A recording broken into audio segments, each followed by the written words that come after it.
L'axe moral considère en fin de compte que le glandeur est quelqu'un qui se laisse aller à ses penchants.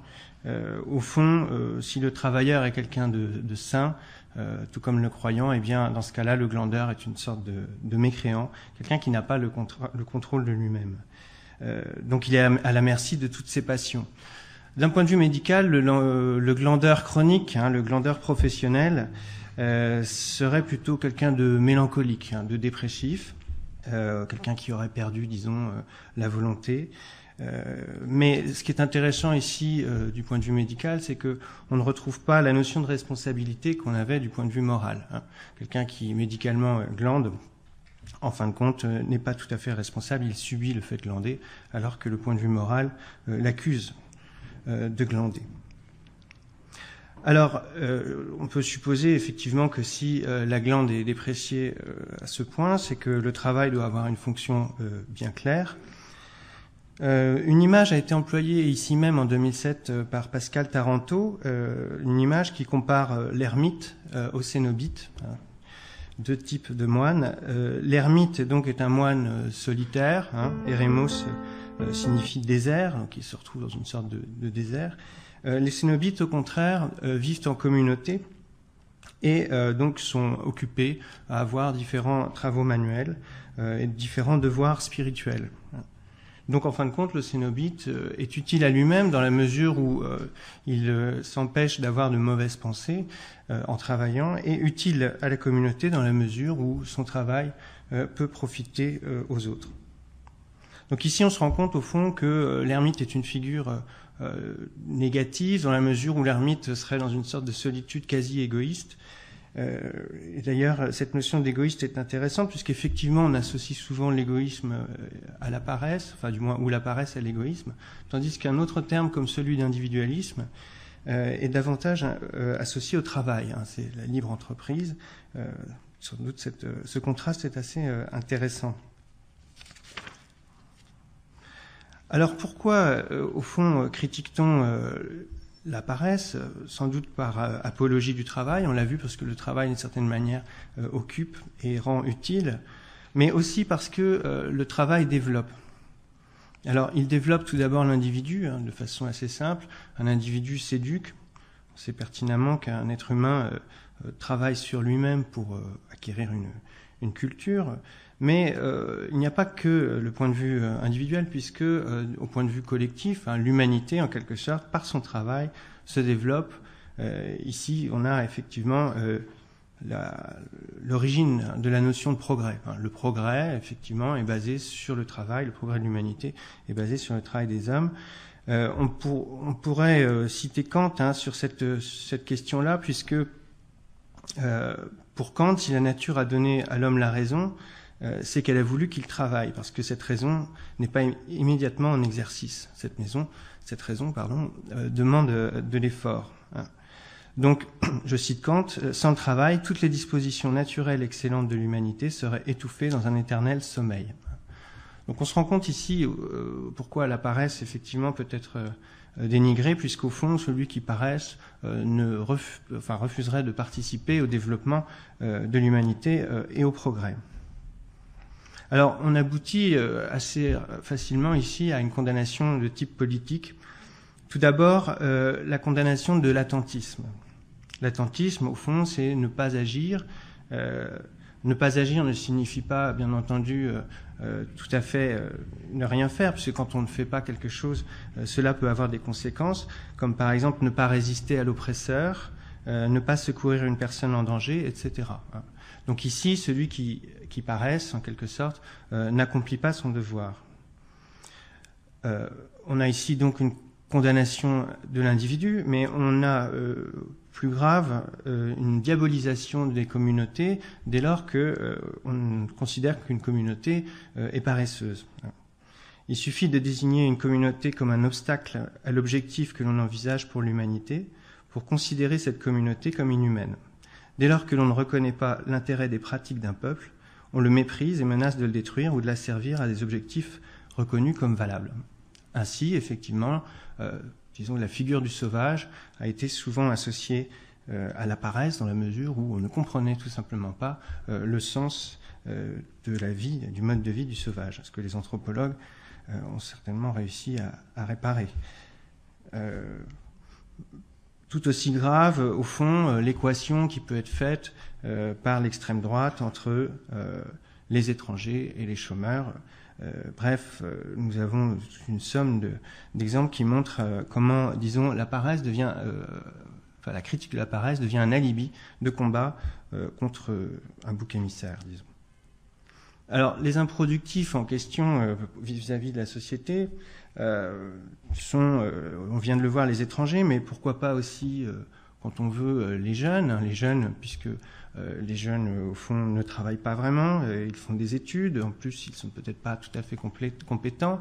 Les seniors sont à la retraite, sont peut-être fatigués, pourquoi pas aussi, éventuellement, s'en prendre aux femmes, qui parfois sont indisponibles. On redoute aussi, on met en cause les capacités des femmes assez régulièrement. Les pauvres aussi, alors les pauvres évidemment sont accusés de paresse parce qu'on considère que si les pauvres ne travaillent pas, ou sont pauvres en tout cas, c'est parce qu'ils refusent de le faire. Quant aux riches, eux aussi peuvent être accusés de paresse dans la mesure où on peut accuser le riche rentier. On voit des critiques effectivement semblables chez Karl Marx ou Paul Lafargue, qui effectivement figure le riche comme quelqu'un qui profite du travail des pauvres et qui lui s'enrichit sans rien faire. Alors voilà, j'ai dressé comme ça un panel de choses, j'aurais pu ajouter d'autres figures, mais pour montrer en fin de compte à quel point la paresse peut servir d'alibi, en tout cas pour condamner des communautés dans la mesure où on considère que ces communautés sont nuisibles par leur inefficacité, voire même sont menaçantes. Des communautés ou des groupes de personnes.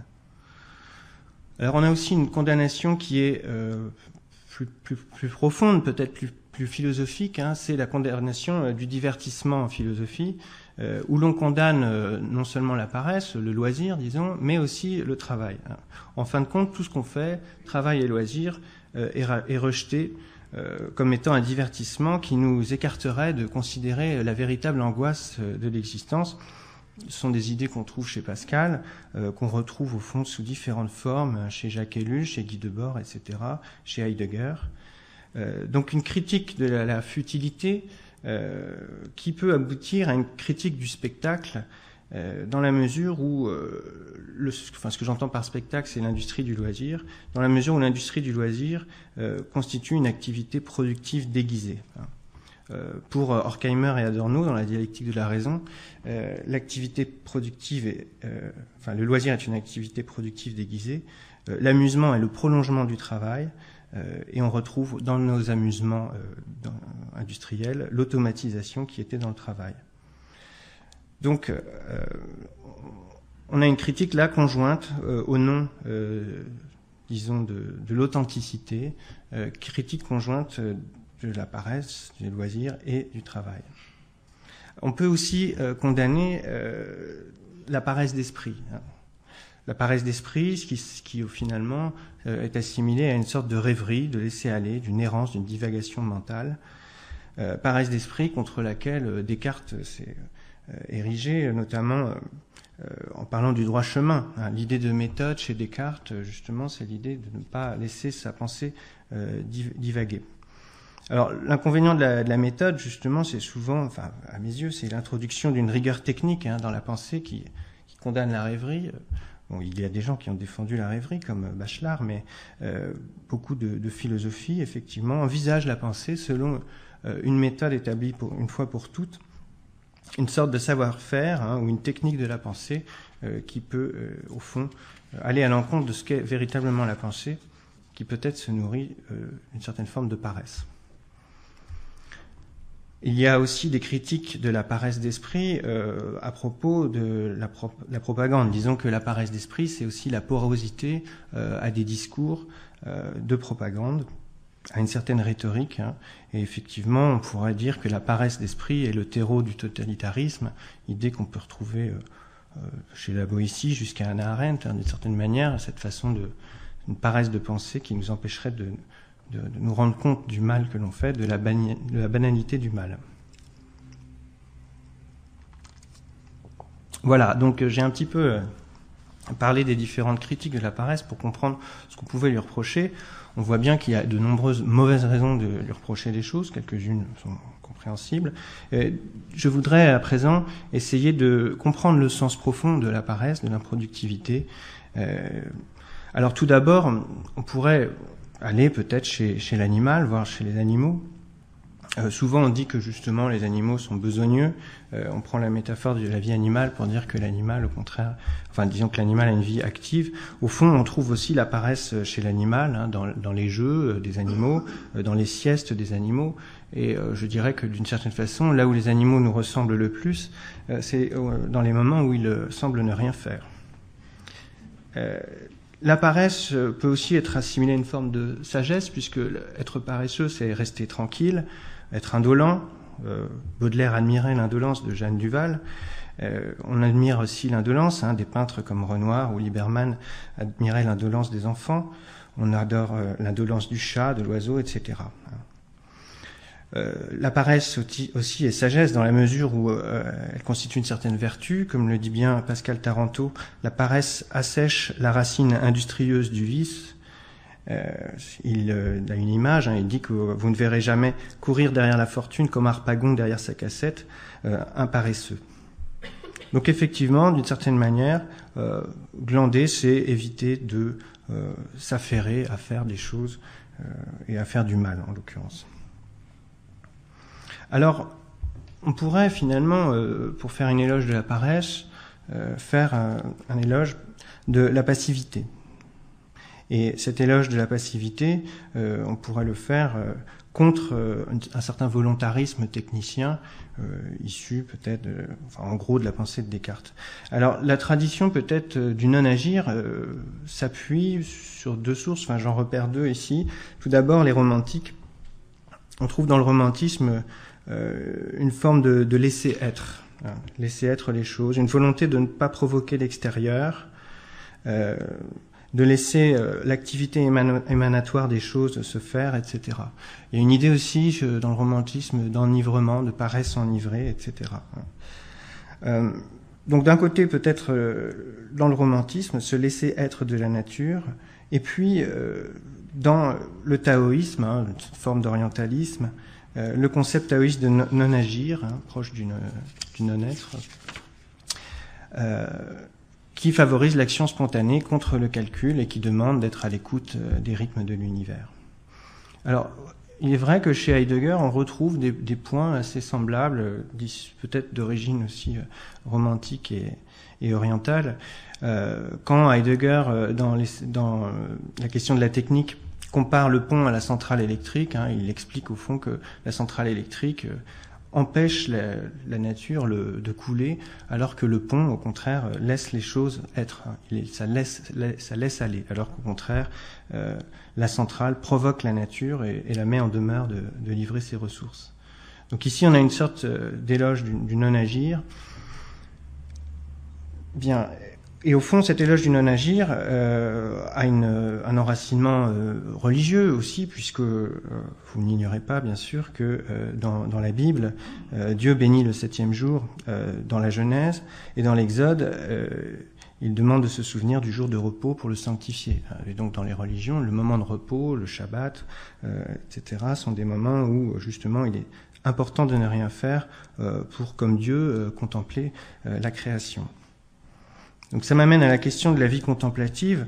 La vie contemplative, disons ici, non plus à Jérusalem, mais disons à Athènes, chez les Grecs. D'une part, effectivement, on considère que la vie contemplative est l'apanage des philosophes qui se livrent aux arts libéraux, les mathématiques, la musique, etc., et rejettent les arts mécaniques qui sont des arts serviles. Et d'une certaine manière, tous les citoyens sont concernés chez Diogène Laërce, dans Vieille doctrine des philosophies. Non, je m'égare, excusez-moi. Chez Hérodote, pardon. Hérodote dit qu'en fin de compte, celui qui pratique les arts mécaniques est le dernier des citoyens, et ce, dans toute la société. Donc, on a un rejet, peut-être dans la pensée traditionnelle du travail, une certaine forme de labeur, une apologie de la vie contemplative. Alors évidemment, ce qu'on reproche à la vie contemplative, c'est de reposer sur un système d'esclavagisme. Or, la solution, disons, dans les démocraties modernes, consiste à remplacer l'esclave par la machine. Et dans ce cas-là, on peut commencer à parler de fin du travail, hein, c'est-à-dire... alors, la fin du travail, le concept de fin du travail, c'est pas tant d'arriver à un repos absolu grâce aux machines, c'est d'arriver à un travail qui soit humanisé, hein, désaliéné d'une certaine manière. Pour arriver à ce travail désaliéné, un concept qu'on trouve chez Ruskin, Méda, Gors, etc.,